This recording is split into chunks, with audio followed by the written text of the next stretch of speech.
Welcome to Masokumo Word and Prayer Message Class. Mo kí káàbọ̀ sí kíláàsì ọ̀rọ̀ àti àdúrà Masokumo. Táàyè bá wá ṣe àmì Dáfídì ló rẹ́yìn Saul, yes or no. Ìwé Samuel kejì chapter 1 verse 1. Ogun tí fàyè gba kéèyàn máa dàgbà tí ò jẹ́ kéèyàn ní nǹkan àgbà lọ́wọ́. Ogun tí fàyè gba kéèyàn máa ka ọjọ́ orí láì jẹ́ kéèyàn ní nǹkan rí lọ́wọ́. Nàìjíríà ìwọ ló máa rẹ́yìn ogun yẹn. Gbogbo ẹni tó ṣàmì ìwọ ló máa rẹ́yìn ogun bẹ́ẹ̀ láyé ẹ lórúkọ Jésù. Àmín. Mò ń kà láti ní ìwé orin Dáfídì orí kejìlélọ́gọ́fà ẹsẹ̀ ìkẹfà rẹ̀ Psalm 122 verse 6. Gbàdúrà fún àlàáfíà Jerusalem, àwọn tí ó fẹ́ oyè òṣèré kábíyèsí Ọlọ́run. Ẹsẹ̀ bíbélì tí mo kà yí jẹ́ àmọ̀ pé bí èmi àti ẹ bá intercede fún Nàìjíríà, orílẹ̀-èdè wa, agbàdúrà fún ìlọsíwájú, ìtẹ̀síwájú àti àwọn tó ń darí ká fi àdúrà ràn wọ́n lọ́wọ́. Ọlọ́run sọ nínú ọ̀rọ̀ ẹ̀ pé a máa prosper, ó máa dáa fún wa. Inú ẹsẹ̀ bíbélì ni he that sent me, Ọlọ́run Masokumo, afúnni má gbà, afúnni kún tọwọ́ ẹni, afúnni má sì lè gún ló ti fi Masokumo Word and Prayer Message ilé ìrànmi sí ẹ̀yin tó ní àǹfààní láti wọ kíláàsì wa, ẹ̀yin tẹ́ ò sá ní kíláàsì, ẹ̀yin tó wà ní kíláàsì ní sáà mi. Àkọlé òun náà ni pé my country at 60, orílẹ̀-èdè mi at 60. 37 ní eléyìí. Case study wa níbí ni ọba Ahabu àti Mikaya.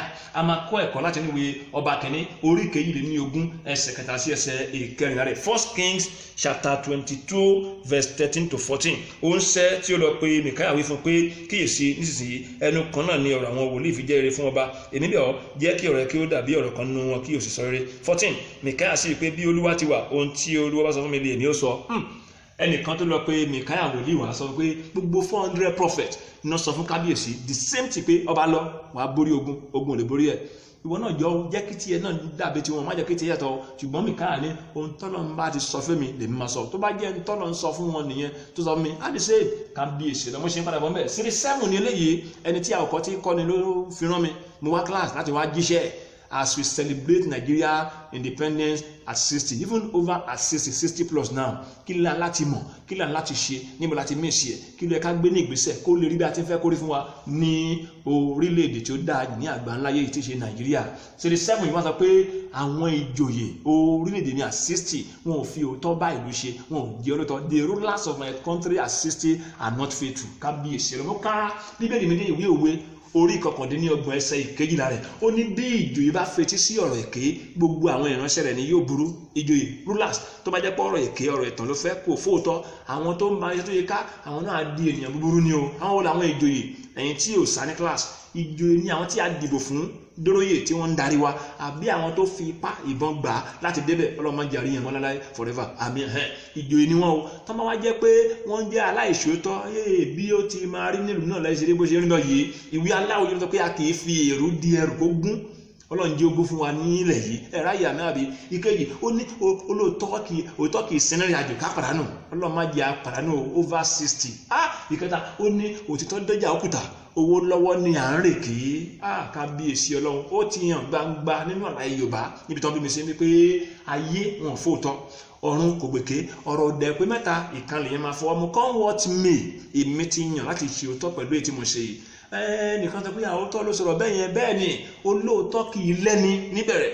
Ìyà wà nínú kéèyàn ṣòótọ́ níbẹ̀rẹ̀, àmọ́ ṣùgbọ́n bọ̀ṣá ní ìgbẹ̀yìn òótọ́ yẹn ló máa ń padà lékè. Yes or no, capital yes ni o. Òun náà ni case study wa níbí yìí. Mikaya ó sọ fún ọba Ahabu kábíyèsí, ntọ́lọ́ ń sọ fún mi kí n sọ fún yín o. Ẹ̀mí ẹ̀tàn ló wọnú 400 prophet tó ń dì sí ibi kẹ́kẹ́ sógun o. Tẹ́ ẹ bá lọ ẹ̀ ní dé o, inú bí Ahabu bá pé ṣé mo sọ fún yín Sẹ́díkáyà, mo sọ pé kẹ́ má lọ mú ọkùnrin wá, òun kì í sọ réntì ẹ̀. Inú bí Sẹ́díkáyà ó fọ́ Mikaya wòlíì ó fọ́ létí pé pẹ̀lú náà ti bá ẹ sọ pé kò jẹ́ kí tiẹ̀ náà kó dì sí kábíyèsí Ọlọ́run. Nígbà tí inú bí ọba tó bá níyà, ẹ fi sínú túbú kí n fi lọ kí n fi dé. Ẹ má fi síbẹ̀ nìkan wọ, ẹ fóúnjẹ ìpọ́ngbà tó mi ìpọ́njú ẹ fi bọ́. Mikaya jìyà, ṣùgbọ́n Ahabu lọ sógun kò padà dé o. Òótọ́ ló padà lékè. Kábíyèsí Ọlọ́run. Ó jẹ́ ìrántí ohun tí ọkùnrin kan sọ fún mi. Akéwì ni wọ́n ní wọ́n kéwì nígbà kan. Ìjòyè tó wà lóróyè nígbà náà torí pé òun náà fóòtọ́ náà tó ti darí wa náà ni pé ó ní ohun tó ń kàn mọ́ ni pé àwọn ọmọ tí pẹ̀lú ọlọ́pàá kan, ó ní ọlọ́pàá yẹn gbé òsùnmọ́tò káwọn ṣe eré lẹ.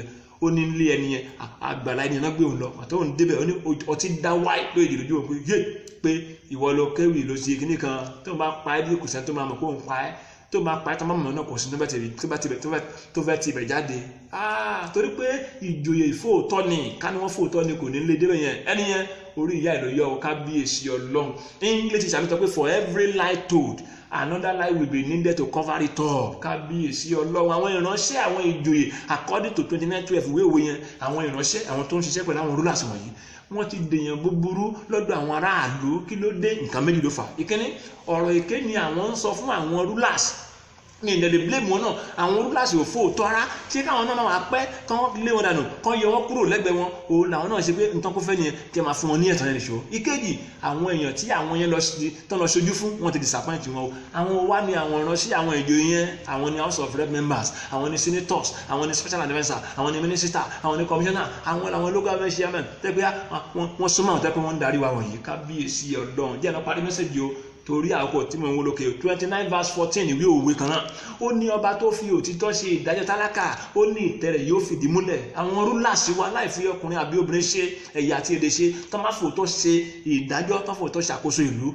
ìtẹ́ wọn máa fìdí múlẹ̀ forever. Ayé mi máa sọ nípa tán wọn máa tún máa bẹ̀rù wọn pé ẹ wá ṣẹ̀kan sí i. Àmọ́ ṣùgbọ́n bọ̀ ṣá ọba tí yóò bá fi òótọ́ tó fi àṣetọ́ kí ni Bible sọ nígbà yẹn pé ìtẹ́ ò ní fìdí múlẹ̀.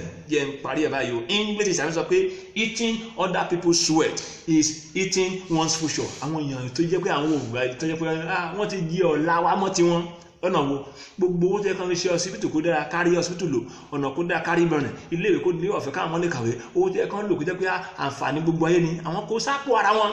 Yay, is a nice person. Olóṣèlú gidi lẹ́yìn o. Ẹ̀rọ generator, ẹ̀rọ ìlọ́gì, dáyàrí, ẹlẹ́sẹ̀ mẹ́ta rè, afúnyín ni lọ́fẹ̀ẹ́ ni o. Owó wa náà ni wọ́n ná. Wọ́n gọ́ bí omi òkun ni kéèyàn wá fún yàn ní ṣíbí kan mú bẹ́ẹ̀.